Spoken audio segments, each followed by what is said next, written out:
Velkommen til min nye YouTube-kanal. Jeg hedder Tatulys. Jeg har været tatovør siden 1989, og var det lige til den dag, som vi skal tale om i dag. Fordi i dag, den 18. april 2025, er det præcis 5 år siden, at jeg kom kørende på min Harley Davidson motorcykel. Efter en dag med mine klubkammerater, hvor vi havde været ude at køre i godt vejr, er der en bil, der kører ud foran mig. På 30 sekunder når jeg slet ikke at reagere og kører direkte ind i bilen og forulykker. Det lød et ordentligt smadret, et kæmpe brag. Jeg glemmer det aldrig. Og siden den dag har mit liv bare været anderledes.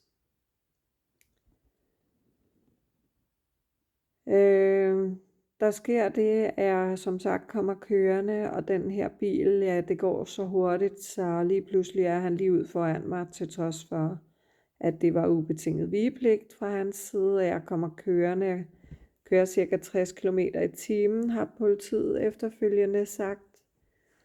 Men jeg kan slet ikke nå at bremse, og kører som sagt lige ind i ham. Falder ned på... Jeg var heldig, at jeg ikke fløj hen over bilen, men jeg holdt fast i styret, fordi det gik så hurtigt.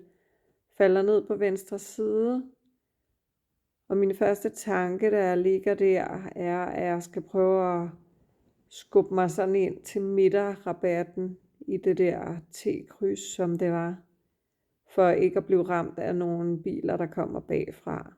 Jeg når lige, kan jeg huske, at rykke mig sådan 2 gange, og så kan jeg simpelthen ikke rykke mig mere.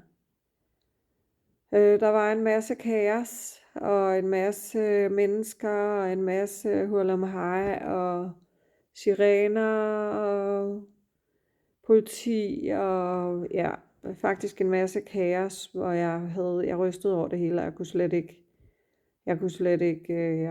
jeg glædede mig faktisk bare til, at jeg kunne komme ind i ambulancen, og så komme væk fra alle de der mennesker der.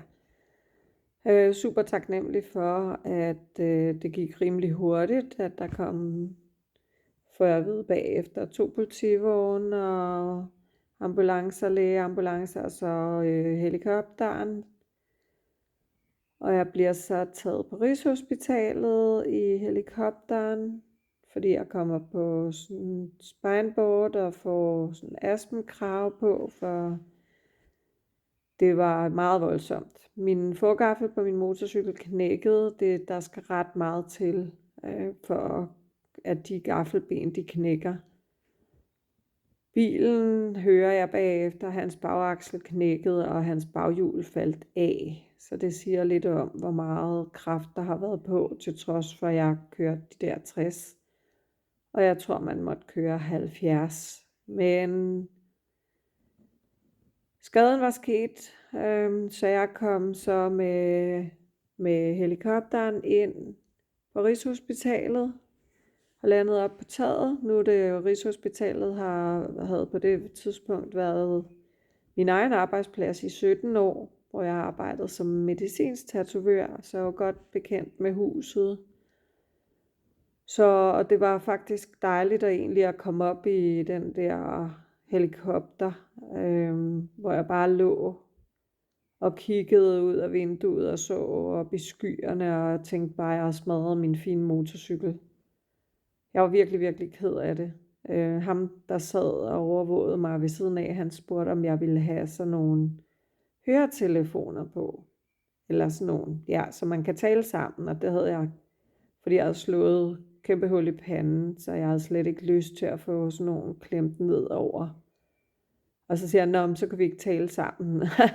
Og det havde jeg faktisk heller ikke sådan rigtig lyst til, fordi jeg var bare så chokeret, og jeg rystede over det hele. Men som sagt, så lander vi inde på Rigshospitalet, op på helikopterlandingspladsen, og skal med elevatoren helt ned i bunden, ned i traumacenteret, og så virker elevatoren ikke. Så der var vi.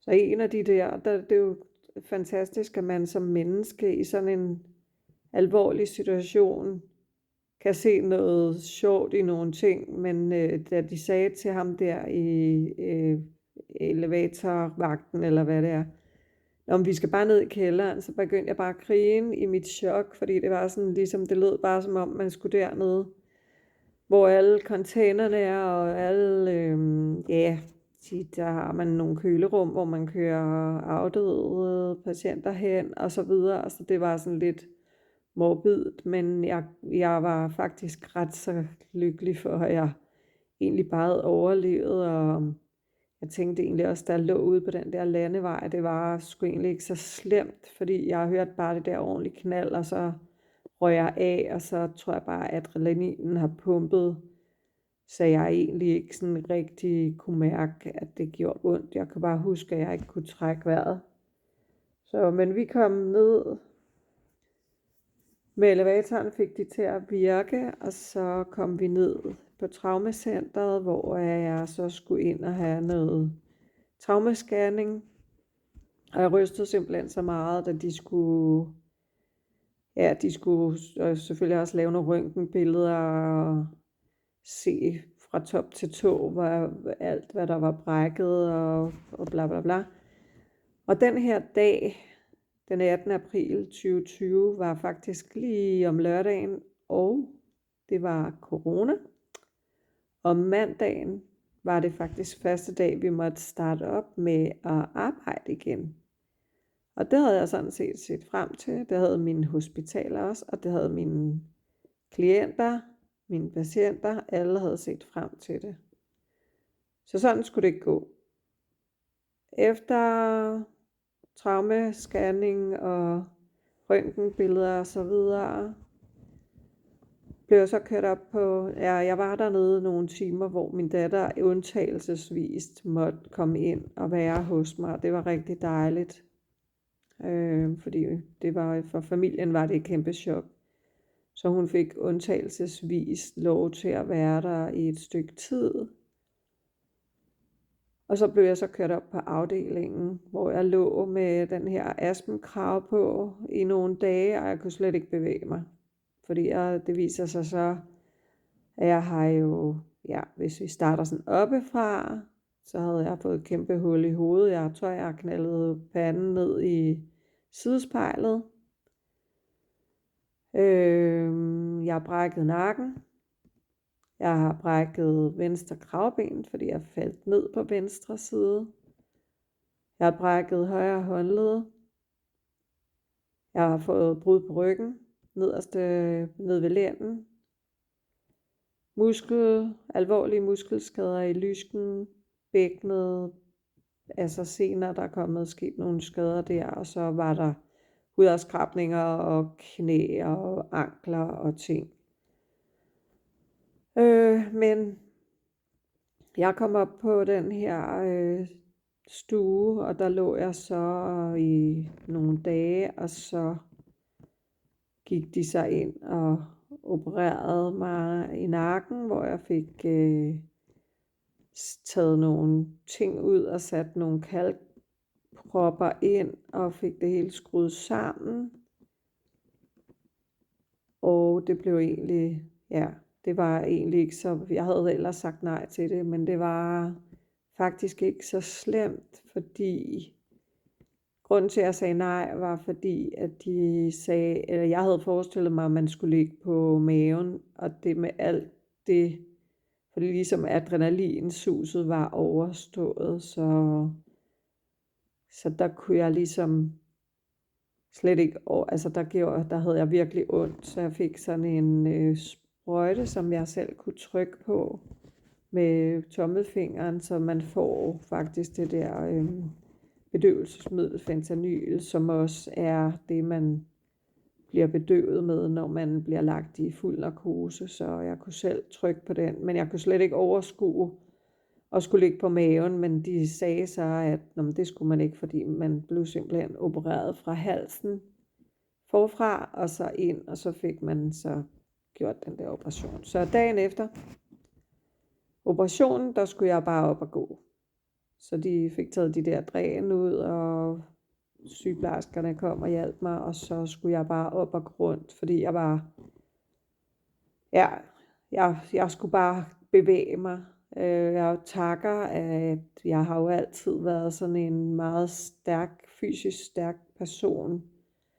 Gået til bodybuilding, haft nogle jobs, hvor man har været i form.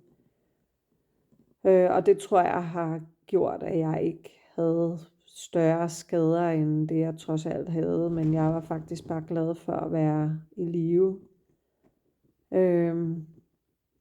Og ja, meningen var så, at jeg skulle overflyttes fra Rigshospitalet til Hillerød Hospital, men fordi det også var corona, det var rimelig stille at ligge derinde. Heldigvis delte jeg stue med en pige fra Grønland, Gabrieline, som jeg stadigvæk den dag i dag har kontakt til, og vi har fantastisk kommunikation. Og så mødte jeg også en gut, som var væltet med sådan en snescooter og havde brækket benet, og der var også med benzin i blodet, vi fandt sammen ude på gangene og chillede, plus at så kom der nogle af mine kolleger, blandt andet dem, der skulle gipse hånden og sådan nogle ting, eller armen, var jo også nogen, som jeg er vant til at se ned på min egen afdeling, så alt i alt, så var det sådan okay, men jeg ville også bare gerne hjem til mig selv bagefter. Og der var heldigvis nogen hos mig hele tiden, så jeg kom hjem. Og indtil der var det faktisk, psykisk var det egentlig meget godt, men da jeg ligesom kom hjem, så var der også hverdagen begyndt at banke på, fordi der var bare 1000 ting. Der var økonomi, der var arbejde, der var forsikringer, der var 1000 ting, og man kunne jo, man var jo stadigvæk nyopereret, og armen i slyngen, den anden arm i gips, plaster i hovedet, plaster på halsen efter operationen, blå over det hele, hudafskrabninger, you name it. Og det der vanvid, der sådan kom bagefter, og usikkerheden og ængstelsen over, at man skulle passe på, at man ikke gjorde noget forkert i forhold til forsikringer, og hvad skal man gøre, og hospitalerne ringede eller skrev, hvornår kommer du, fordi der var jo håbet sig en kæmpe venteliste op efter corona, og jeg sagde, det tager nok bare 2 måneder og sådan noget. Nå. Og hvad gør man med sygemeldingen? Jeg var jo selvstændig, så hvordan står man der? Jeg har ikke sådan lige været syg før, andet end 5 dage i 2003. Så jeg var simpelthen, midt i alle skaderne, var jeg simpelthen så nervøs og usikker på, hvordan jeg egentlig skulle håndtere alle de der ting.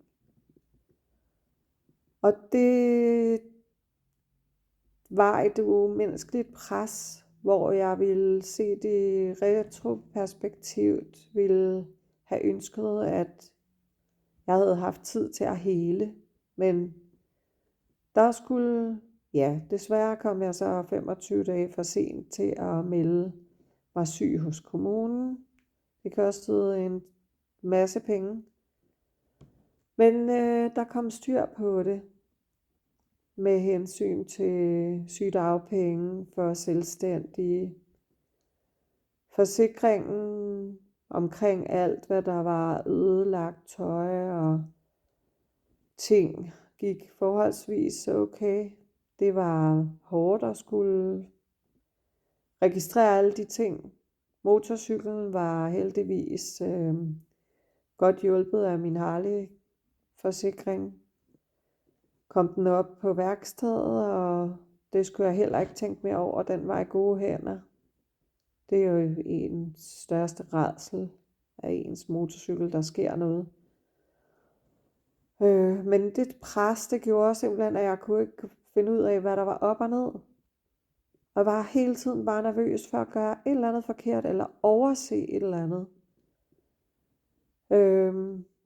Så igennem forsikringen fik jeg så stillet noget psykologhjælp til rådighed.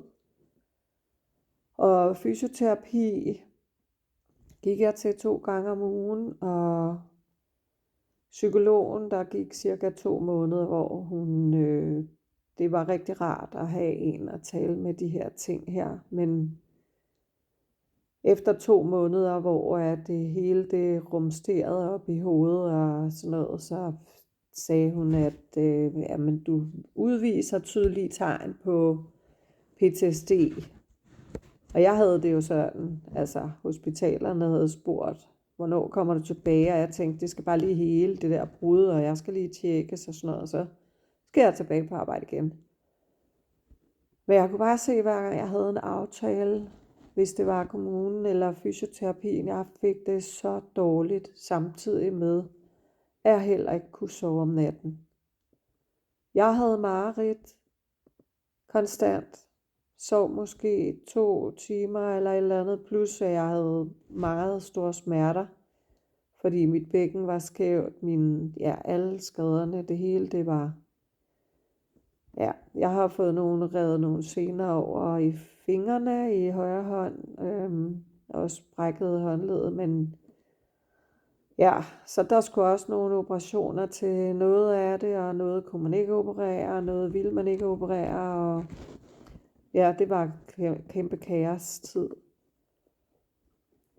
Så det var lige noget at tygge på, det med det der PTSD, fordi jeg har faktisk ikke rigtig hørt om det andet, end det var noget, som sådan nogle krigssoldater, krigsveteraner, de kom ud for. Jeg har altid anset mig selv som værende super stærk. Men det lige pludselig, så mistede jeg simpelthen bare hele min identitet. Jeg kunne slet ikke finde ud af, hvem jeg var. Jeg var grædfærdig over, at jeg ikke bare kunne fikse det her. Men det kunne jeg ikke.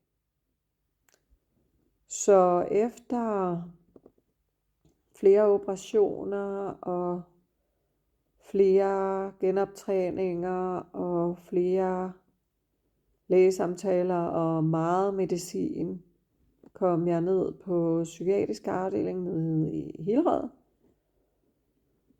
hvor de også sagde, at de kunne ikke hjælpe mig.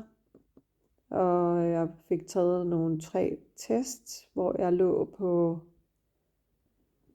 82 ud af 100 mulige. Det var ret alvorligt i, hvordan man reagerer i forhold til det her PTSD og traumet.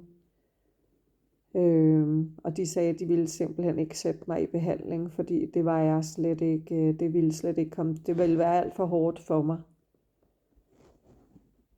Og samtidig med, at så kommunen, de har været fantastiske. Jeg fik en sagsbehandler, hvor jeg slap for at skulle gå op på kommunen, fordi det kunne jeg simpelthen ikke. Jeg kunne slet ikke gå ud på gaden. Fordi der er fare overalt, og der er bare den mindste lyd, man farer sammen.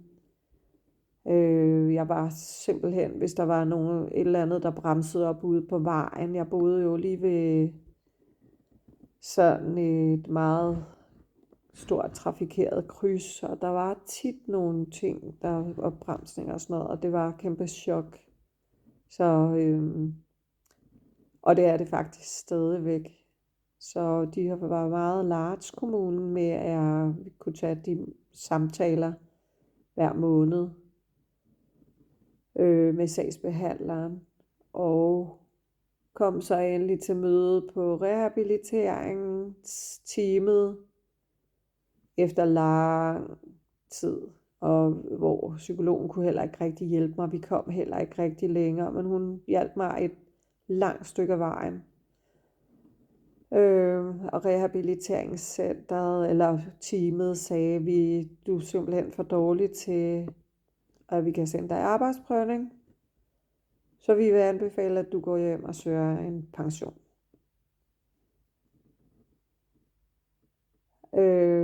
Mødet det var forfærdeligt, fordi de havde sagt, at det var 25 minutter, men på et eller andet tidspunkt, så gik tiden meget hurtigt, og lige pludselig så snakkede de alle sammen bare i munden på hinanden, og jeg ved godt, at de skulle jo passe deres job, men til sidst så måtte jeg simpelthen stikke fingrene i ørerne, og så kunne de godt se, at der havde jeg, fordi jeg også rystede over det hele, og havde det psykisk dårligt, jeg svedte, og jeg kunne ikke få vejret, jeg havde kvælningsfornemmelser, jeg skulle kaste op, og så sagde de, ja, okay, men du kan altid henvende dig, hvis du har behov for det.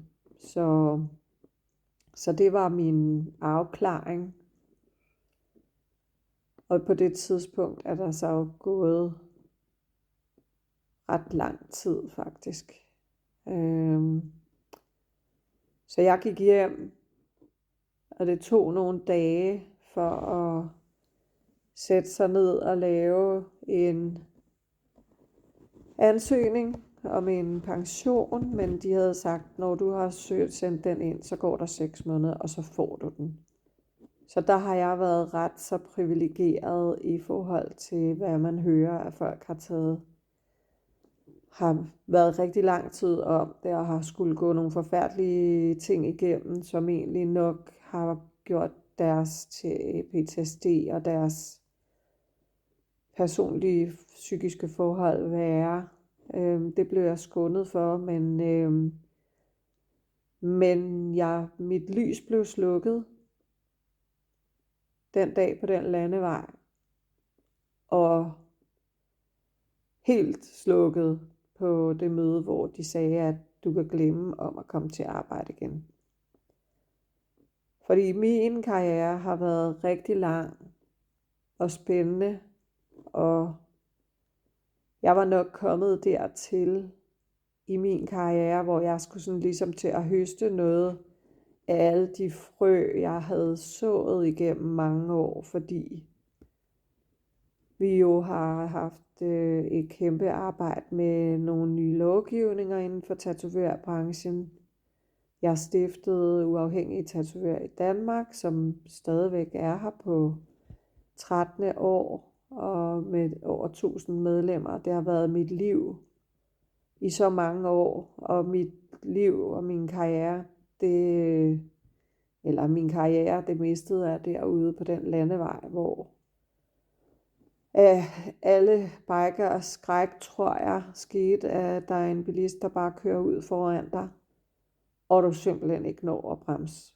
Så forestil dig, at du kører med 60 km i timen lige ind i en mur, bang. Det gør ondt, men bagefter kan man sige, der er jeg bare glad for at være i live. Men det er så også blevet starten til den her rejse med PTSD, eller rejse. Jeg kalder det, at jeg har fået en evil twin, som sidder på min ene skulder, og den evil twin, PTSD'en, er noget, jeg skal lære at leve med resten af mit liv.